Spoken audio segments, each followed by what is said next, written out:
We're beginning to move into the final stage of this reading in the book of Acts through our daily reading in this text, through our sermon series during the month of May in this text, reading in between the context of the early church being led by the Spirit into new ways of enacting the mission and message of Jesus, and our own context in which we are relearning how to be church in a very new age, an age defined by global pandemic, death and suffering all around us, an economic collapse, and the ongoing climate catastrophe in which we have been enacting as human beings for some time now.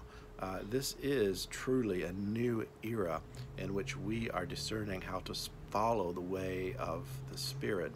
I want to focus a bit, not on the details of Paul's missionary journey as you have them described in the text you're reading today, but on this one verse that might help us to begin to look back over the course of this reading in the book of Acts and to orient ourselves toward what we might be learning, taking away the ways we are growing in our own faith during this time. Verse 22 of chapter 20. And now, as a captive to the Spirit, I am on my way. I think that is a particularly captivating verse as we contemplate what it has meant for us and what it is meaning for us to be captivated by the Spirit. How is your imagination being captivated anew by the Spirit during this time?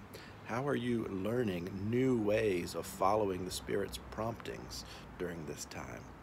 I want to make sure you remember a few things about how that has worked for the apostles throughout this reading. Firstly, the captivation of the Spirit is toward revolution.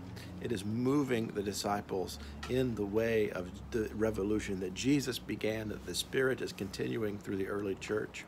And that is a revolution that takes place where people live.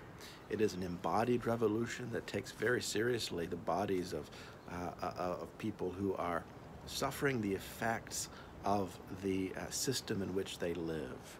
It is not a revolution completely of the disembodied Spirit, as we've often heard it described by churches through the centuries, but it is a revolution of the Spirit that takes very seriously the material realities in which we live and the economic, political, religious, ideological systems in which we move.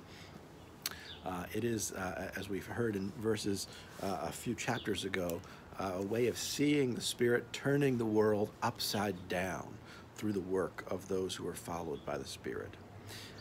And for the disciples, this felt very much like being in between the feeling of great tension that they really wanted to resist, being sent places that they wouldn't normally want to go, being sent to people they wouldn't normally want to associate with. That tension that they resisted in many ways, and on the other side of that tension, this in-between space, was this sense that they were being moved in the direction of good news, of life, life lived in abundance, a new vision for what the world could be. And that is the revolutionary movement of the Spirit that captivated Paul, that made him a captive to the Spirit as he is on his way. And he says here, but I do not count my life of any value to myself, if only I may finish my course and the ministry that I received from the Lord Jesus to testify to the good news of God's grace. And we have often misused that text to diminish life itself. But look at what Paul is saying here. I no longer count my life of any value to myself.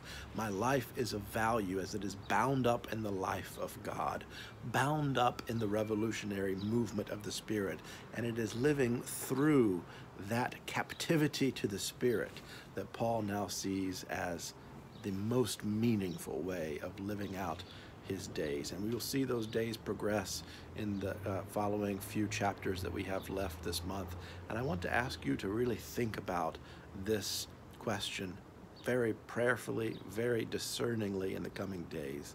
How in this movement of the Spirit through Acts, in the midst of the place where you're living your life in the world right now, how are you sensing yourself becoming captive to the Spirit?